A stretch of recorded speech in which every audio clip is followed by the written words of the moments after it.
What happens when our physical copies of games are all dead? And I know what some of you are thinking. Shouldn't we worry about more important things dying, like ourselves? Hey, all good there. A banana a day keeps the Grim Reaper away. Plus, putting yourself before your games sounds kinda selfish to me. I mean, we can't provide the type of endless hours of entertainment like games can. Would you rather have Contra or this? But when it comes to physical copies of games dying, it can mean a couple different things. The first would be when the copies we already own eventually stop working, likely not for many years, due to something along the lines of decay, natural disasters, or perhaps the most dangerous thing of all, the dreaded, I can't remember where I put it. The second meaning of physical games dying is when they stop being made, because it's like they always say, if something never exists, it's already dead. Naturally, both ways of physical games dying tie into each other, but let's start with the first meaning of games being dead, the deterioration of our physical games as time passes. Seeing as most physical copies of games have found their way into the homes of people who love the heck out of them, it's probably going to be age that does them in. I mean, what with the close watch I keep on them and all. And sure, there's games that have already stopped working at this point, but I've found that usually has more to do with neglectful care. You think a collector was watching over this game? Also, I should point out that the hardware itself is probably more likely to have issues before the games it plays, seeing as consoles consist of more parts than games do. If we're talking about compact discs, the big concern here has and always will be disc rot. Although people sometimes forget or just don't know that disc rot is often caused by manufacturing defects, with the issues popping up not long after the discs were pressed. If you take good care of your disc-based games, keeping them inside their cases when not in use, storing them in a controlled temperature, not using them as drink coasters, all that good stuff.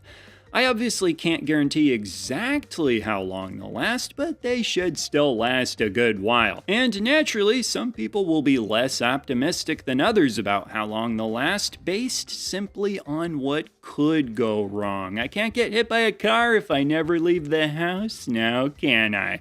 But say you're somebody who is especially confident your games will last longer than you will. In that case, you might be thinking, if my games will outlast me anyways, then why should I care what happens when they're gone? To which I say, you didn't stop to think about the kids, now did ya? And at the top of the list, ones that you probably think are pretty important. Your own kids. I'm all for having awkward conversations, but imagine trying to explain to your kids that your Super Nintendo games may not work for them someday. It's hard enough for people to lose their parents, and now you gotta tell them that they're going to lose their Turtles in Time cartridge one day too? Brutal. However, I think it's important to ask the question, will younger generations even care about having these physical copies? Believe it or not, each generation doesn't always share the same appreciation for certain things, like your dad's lawn mowing shoes. Then again, a lot of stuff from our childhoods is still just as trendy with today's kids. Ninja Turtles, Mario, Social Anxiety, Spider-Man, and Sonic, just to name a few. And thanks in large part to so many parents not letting go of their own childhoods, us, this allows many things, namely video games, to be more easily passed on to the next generation. Part of a well-tuned get on my lawn attitude, if you ask me. People have been following my guide to parenting. So I do think that younger generations will still care about a lot of these older games, to some extent at least, but then there's the matter of whether or not younger generations will still be demanding to have physical copies of games still produced the way we have. Remember, there were many who thought physical copies of games would have already died out by now.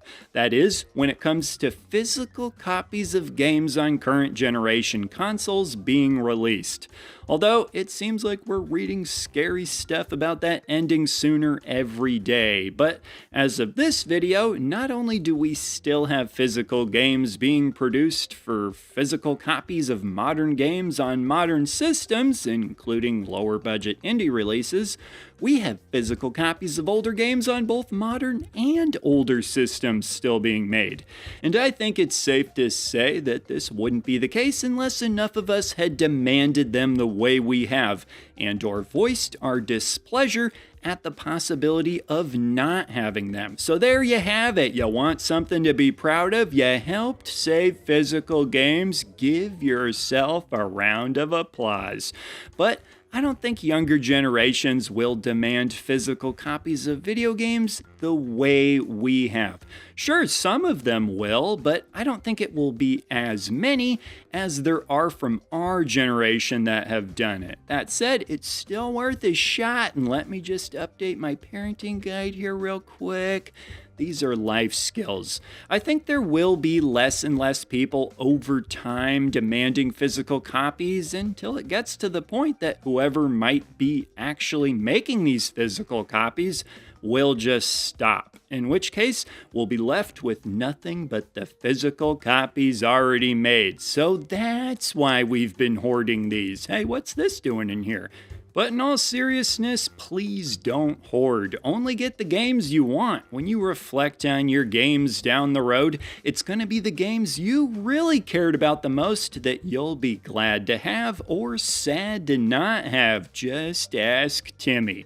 As far as how long the physical copies we have will last, I can't say for sure, as you'd be better off asking somebody who understands the science behind it, as in the science of how physical matter decays, and more specifically, the components required to keep games functional. When physical games do die out, I think it's gonna come down to devices where you can just load a ton of game files onto them and play them, like Raspberry Pi, the Mister, and all that jazz. People love to bring up the fact you can use something like Raspberry Pi to play so many games. In fact, for some people, it's their answer for everything. I'm really glad that we have such wonderfully passionate folks figuring out how to preserve ways to play these games for years to come right now, while the iron is hot and interest is high. If people hadn't already been on top of this, we might have been out of luck at some point in the future, and goodness knows the gaming industry itself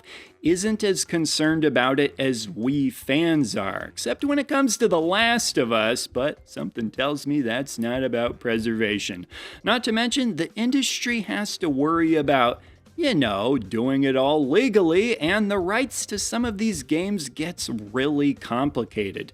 That's the only explanation I'll accept for why Cadillacs and Dinosaurs wasn't on the Capcom Beat 'em Up bundle. Love that game. But yeah, we can't rely on the industry to make sure every game will always be available. That's what stuff like the Mister and Raspberry Pi will likely do a much better job of. What's interesting to think about is how the collecting of physical video games will change over time, and I'm talking looking way into the future. It's not like every single video game will just drop dead all on the same day. These games were manufactured over the course of multiple decades, and I'd imagine the quality of parts used, the different formats of games, not to mention just the quality assurance in general, will vary a lot between games. So who knows what will be first to go? that combined with who's going to still care about this stuff 60 years from now, what is that going to look like? There's so many variables. I mean, I'd imagine people will still care about a copy of Super Mario Bros. 3 60 years from now, but what about this? Maybe Timmy's grandkids? These are all interesting things to think about and things that I do think about because that's what I do. When you take a step way back and look at the course of history, we live in a unique time when most of us were born during or not long after the birth of video games as one of the major forms of media. So, the next time you do your nightly stare down at your games before you go to bed, think about that. You live during a unique chunk of existence where owning such a collection is possible. Not everyone considers video games as one of the major forms of media now, like they do for other forms like music and movies, but oh, they better start believing because video games are here to stay. But with that, those are my thoughts. Like always, I'd be curious to hear what yours are, whatever they may be. And I don't want to hear about bananas going extinct. They've faced threats in the past, they will always find a way.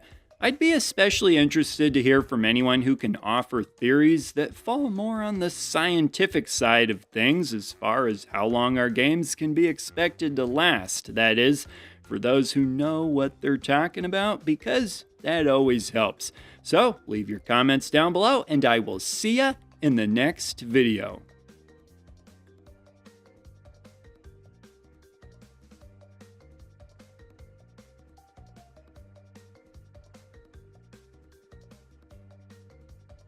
He's the retro bird, yeah, and he's talking about video games. He's